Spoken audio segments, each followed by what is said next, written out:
I just need to get people the gist of the situation.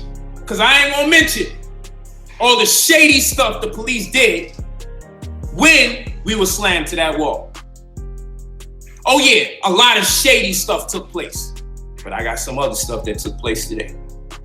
We in the hospital. In pain. On the bed, laid up. Guess what happens though, family? The police that told us they didn't want to hear shit from us. They don't want to know what we gotta say. They're not interested in us trying to find out why we being handcuffed. Guess what? Now they nice enough to pay us a visit on some mafia shit. How can the people that the hospital knows abused us? We told the hospital who abused us. And the hospital sets up a situation for the damn LAPD to come in here to try to convince us they want to file a police report on our behalf. Give us nothing to sign, give us no papers or nothing. Oh, they want to have a meeting with you, they en route. Who the hell called the fucking LAPD to talk to us? They the ones that abused us. Oh, they just want to talk to you to help you out with the investigation. What investigation? Us? We in the damn hospital. I know a lot of people are afraid to take on police. I know that. I know, especially this LAPD. I know a lot of y'all are afraid to take on police. I'm dealing with the people who ready to bang on every freaking level. I'm not playing around.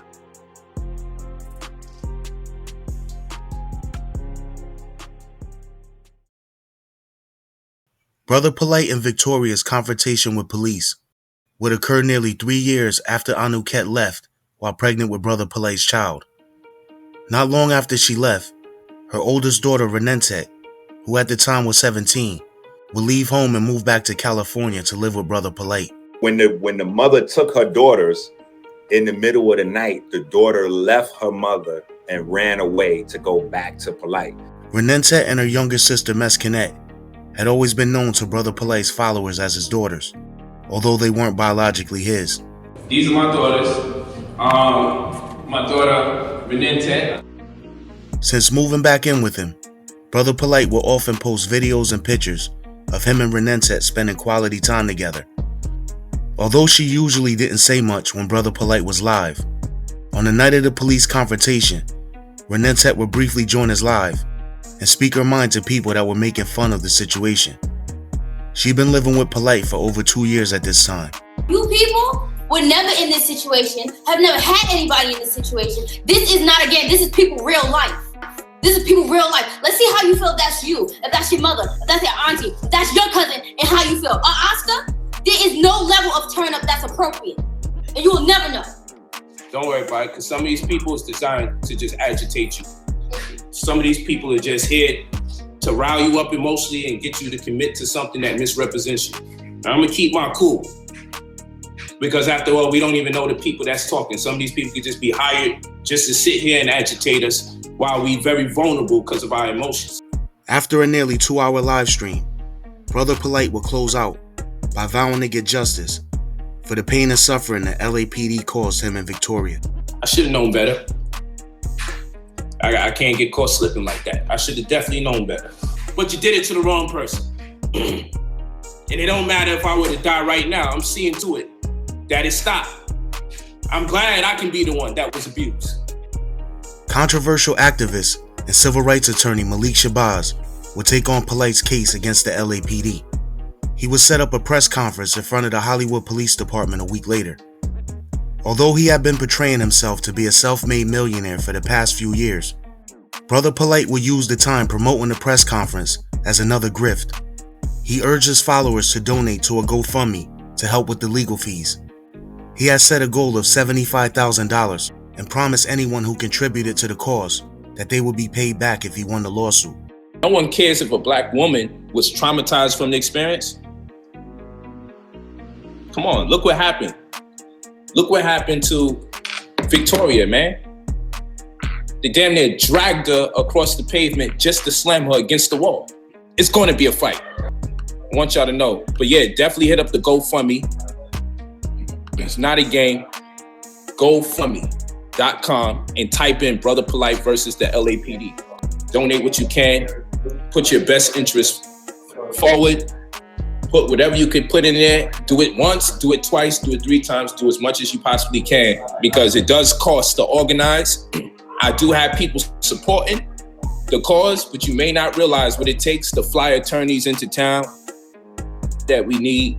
May not understand what it takes to organize people to retrieve certain documents, to hold these press conferences, to bring other people in on behalf of the victims, to keep this thing afloat and try to make life normal. You have no idea what type of intimidation tactics and chaos that has been promulgated into our life, because we decided that we're not gonna back down. We're not gonna be quiet. So provided we come out that lawsuit heavy, get your money right back. You got me on record saying that. We just need as much support as possible, because there's several different things we have to do. And just retaining legal help in itself is a costly venture, because we're not nickel and diamond. And we're not over here asking everybody to do something for us pro bono. This costs money to organize. It costs money for us to facilitate. I can't stress it enough. We need your support. All right, thank you for your patience. Thank you for your patience. All right, we're here because a press release was sent out about another incident of police abuse and police brutality by the Los Angeles Police Department from this Hollywood division. My name is Malik Shabazz. I am the president of Black Lawyers for Justice, and I am here on behalf of my client and a person that I respect, Mr. Michael Noack, who is also known as Polight, and known as Brother Polight. He's very well known all around America for teaching and helping African Americans. Los Angeles Police Department, no doubt, had no reasonable suspicion to stop him and Miss Victoria Lamore. They had no probable cause to cuff them and to arrest them. They had no reason to seize them unlawfully against their Fourth Amendment rights under the United States Constitution. They had no right to use excessive force, which is another violation of the United States Constitution, Section 1983. Another tragic incident of LA Police Department officers acting as rogue agents and cowboys and abusing citizens at random without justification. That is what we're here to talk about, to expose here today. Let me bring to you Mr. Michael Noack, that's N-O-A-K, Michael Noack, known as Polight. And I say this, you mess with the wrong one to the Los Angeles Police Department. Victoria Lamore was driving, and I left the truck to go inside of the Western Union that's on the corner of Hollywood and Whitley. And no sooner than I got in there to start filling out the forms, about 4 minutes have elapsed, where I realized there was something transpiring outside that appeared to be volatile. When I stepped outside of the Western Union, I was asked, why am I videotaping? Secondly, I was told, turn around. All I can say is, I just stepped out there and I was turned around by them. So the second I was told turn around, simultaneously, I was forcibly turned around. I was slammed into the wall several times. I was pushed by an officer on the left and pushed by an officer on the right, repeatedly, as both of them were yelling and screaming to me to stop moving, stop moving, stop moving. And I'm trying to explain to them, you guys are moving me. I cannot stop moving because you guys are moving me to the left and right. Then a gun was put to my head and I was slammed to the wall one more time, and my arms was put to my back and I was lifted from my back right arm while it was being twisted. By this time, they already grabbed Victoria Lamore and slammed her to the wall already. And tell me this, what were her injuries? What are her injuries as you know it to this point? She has a shoulder injury. She has a fracture, and she has one other pain that goes down her back.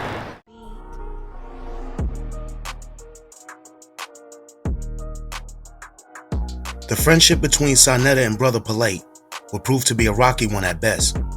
One minute it seemed like they hated each other, and the next minute they were back friends. During the course of Polight's battle with the LAPD, he and Sanetta would settle their differences. The on-again, off-again beefing with each other had many people thinking they were just doing it for clout. People be telling me you and I was beefing for fake. And I'm like, yo. You know what, Polight? I really do honestly wish it was fake.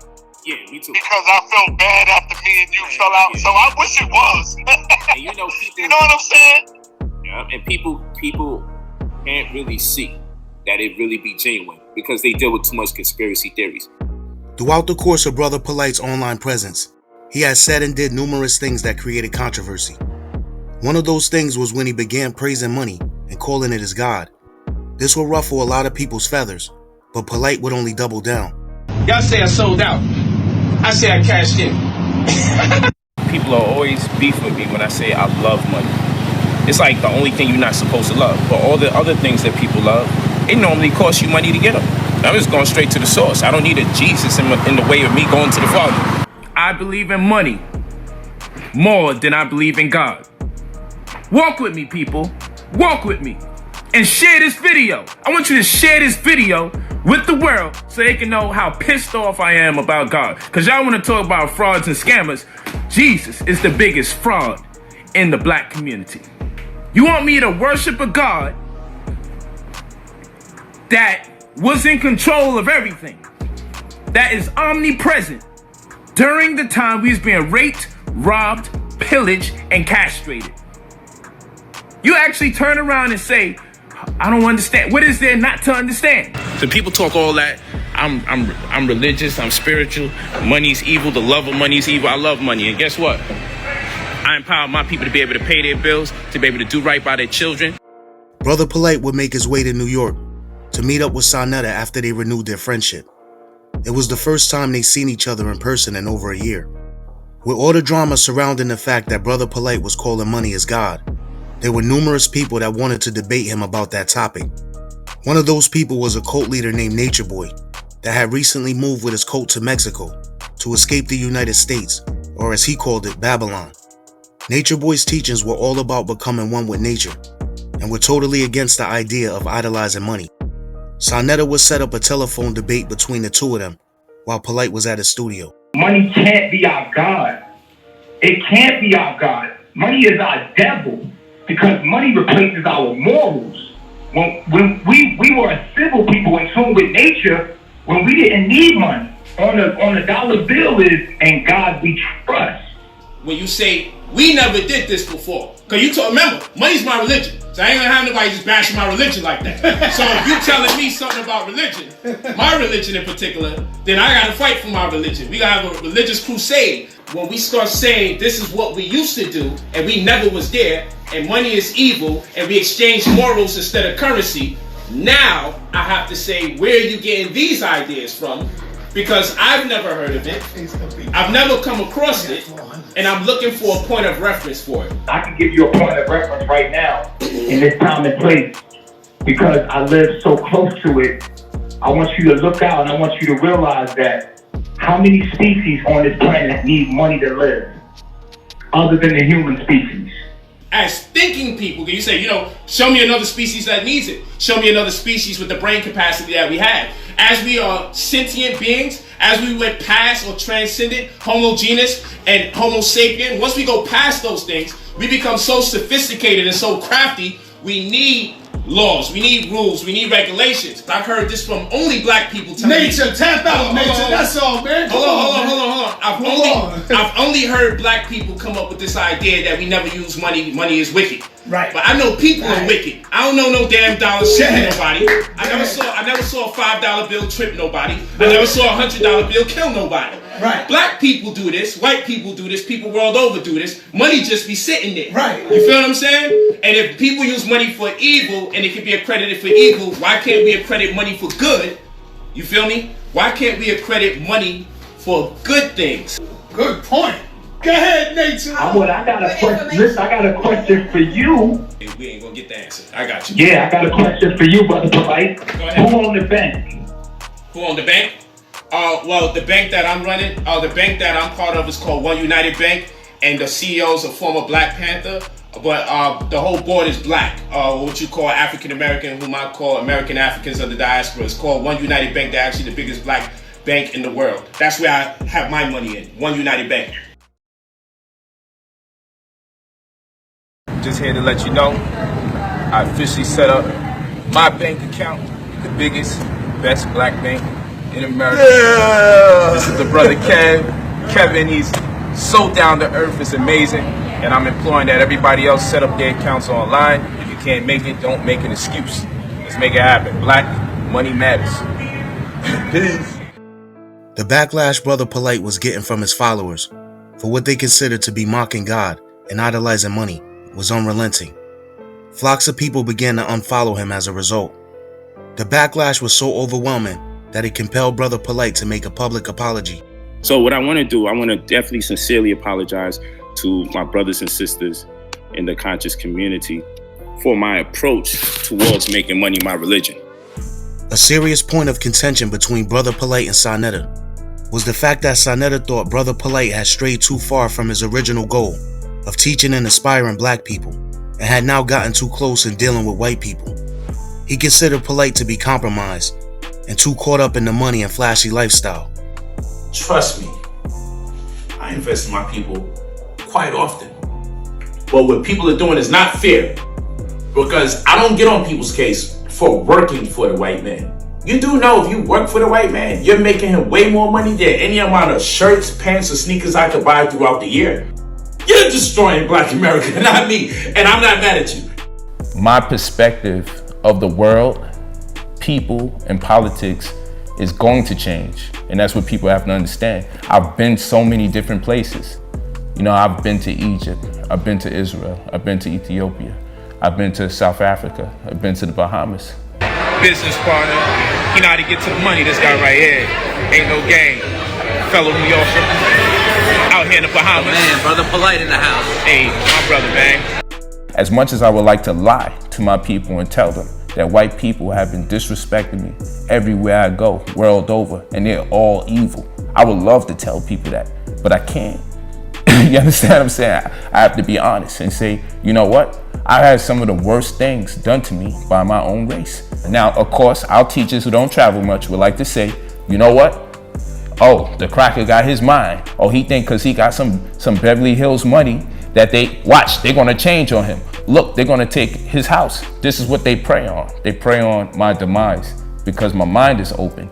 Not surprisingly, the friendship between Polight and Sanetta would come to an end not too long after they made up.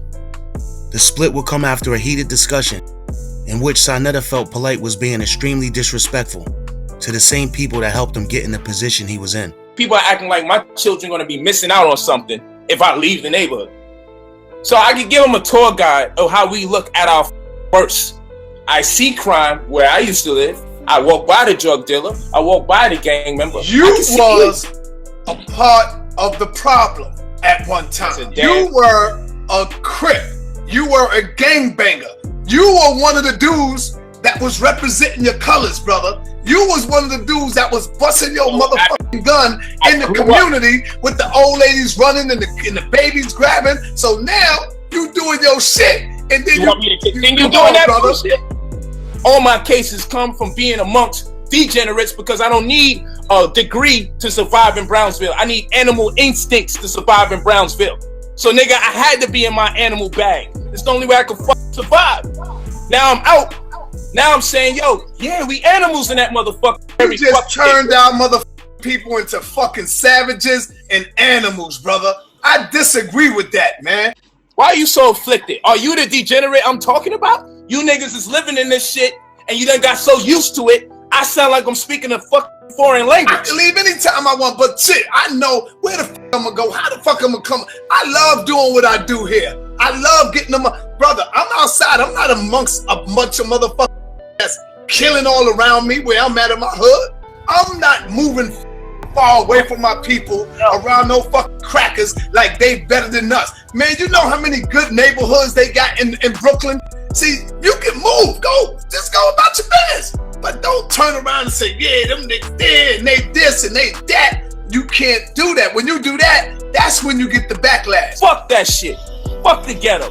fuck the hood and fuck the animals that live in that motherfucker. And if you feel like I'm talking to all black people, fuck you what too. You do is like you bigging up white people, like they are white people, and then you putting down black people. Like, look at how you talking about your people. Drug dealer is a Don't piece of do it. We sold drugs before, Polight. If I was selling drugs, I was making yourself look like you so much above everybody else that's from the fucking hood, Polight. You don't want to live around animals, Polight. But don't forget, it was the animals who got you to the level you on, Polight. The animals was not bringing me up, unless you guys are the animals I'm talking about. You an animal, sir? You an animal? You were supporting me? You the animal? Once again, the mudslinging between Polight and Sanetta picked up exactly where it left off the last time. Believe me, I got data on you.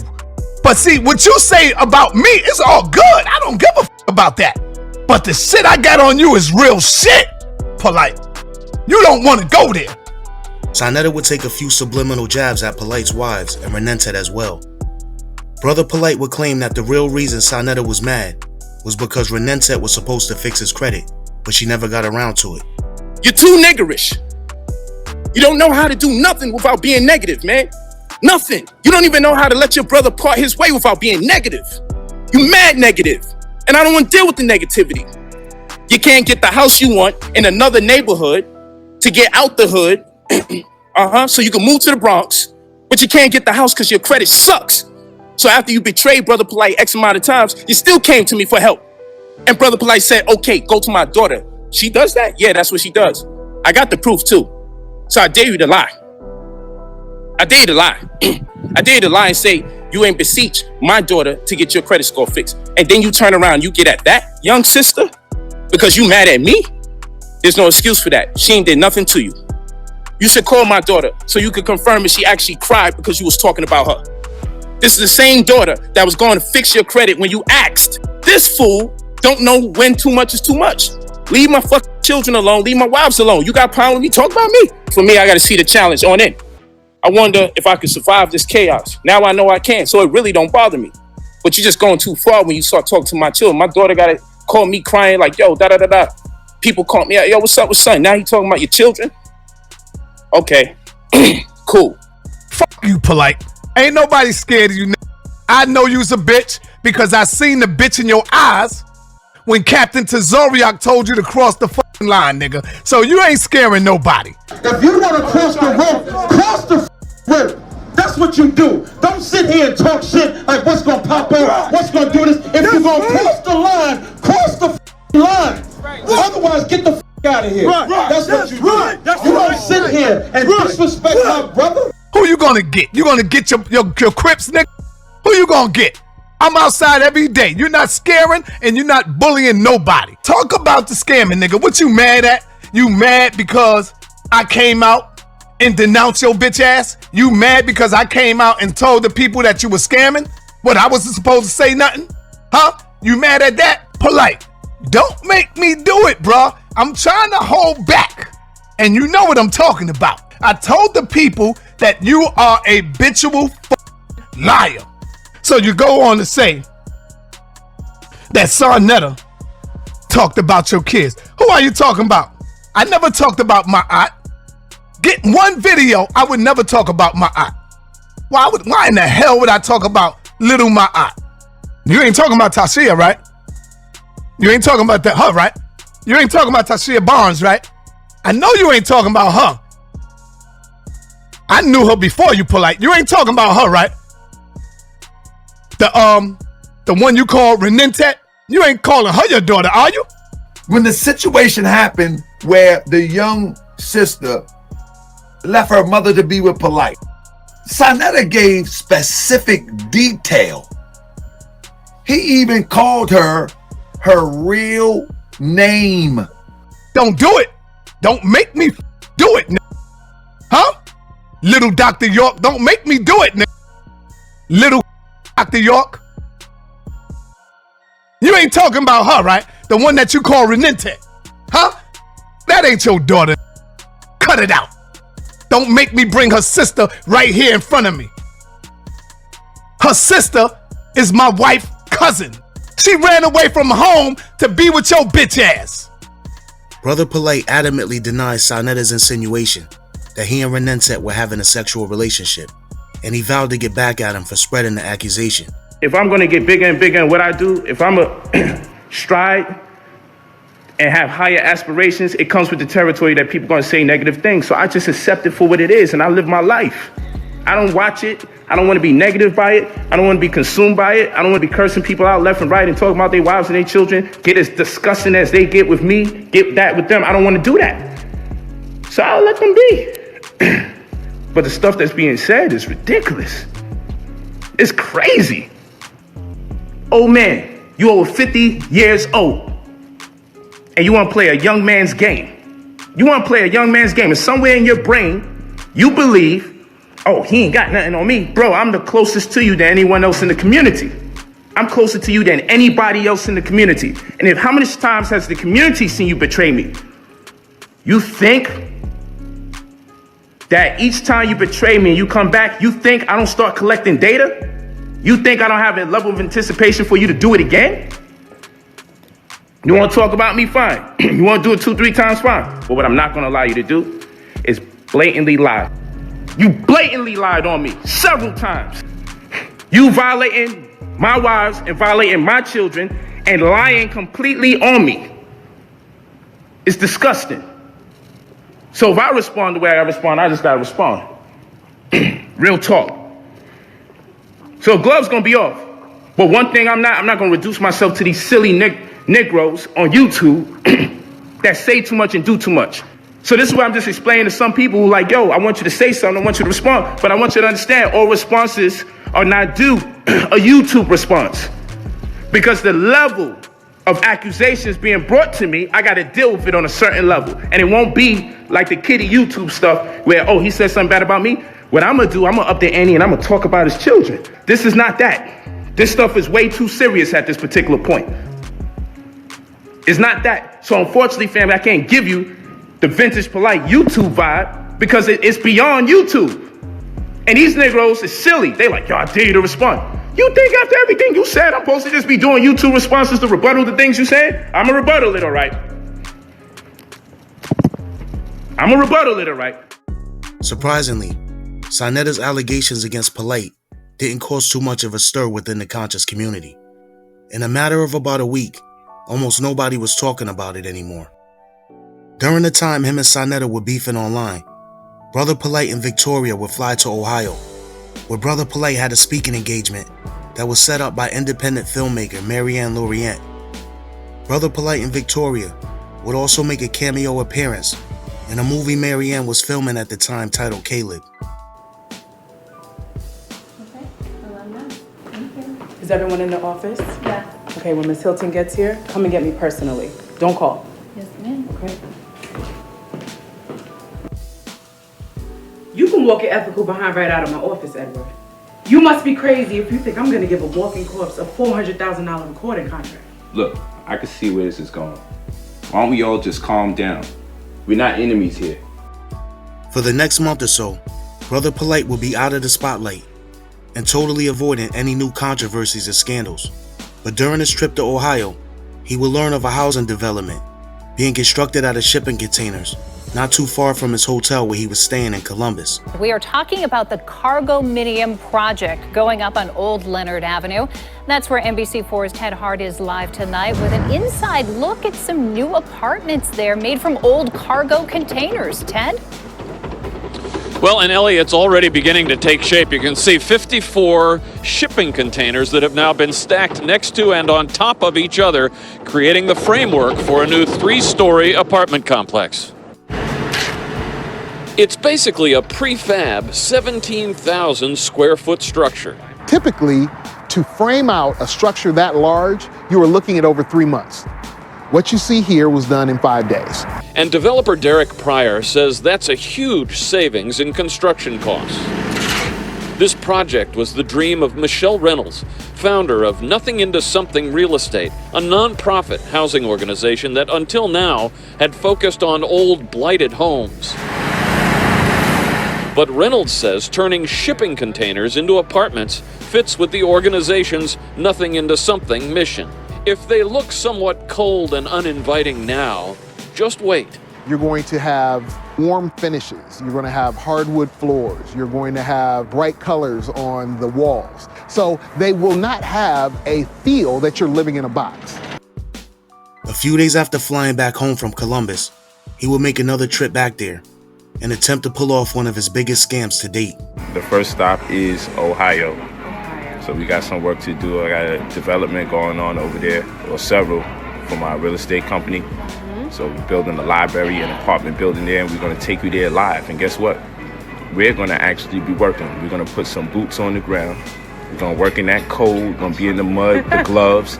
And after that, I'm going to create an opportunity for people outside of membership, which I normally don't do that much. But we're going to give jobs away. So I'm going to provide housing for anyone that wants to come into that part of Ohio, Columbus, and work, right? And this is from $15 an hour to $35 an hour, ranging. So whether you're not a resident of Ohio or you are a resident of Ohio, we're going to create an opportunity for you to get in a home and you can just work there.